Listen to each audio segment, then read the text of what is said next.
How to fix connected without internet in Samsung Galaxy S26 Ultra.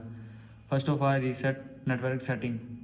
Now open settings, scroll down, click on general management, click on reset, click on reset mobile network settings, click on reset settings.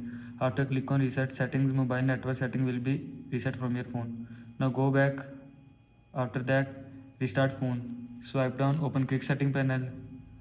Click on power off button icon, click on restart, again click on restart your phone. Now go back. After that, turn off do not disturb. Open settings, search do not disturb, click on do not disturb. Here you will see do not disturb, and if you want to turn off do not disturb, then turn off this button. After turning off this button, do not disturb will be turned off from your phone. Now go back. This is how you can fix connectivity without internet in Samsung Galaxy S26 Ultra. I hope you like this video and thanks for watching this video.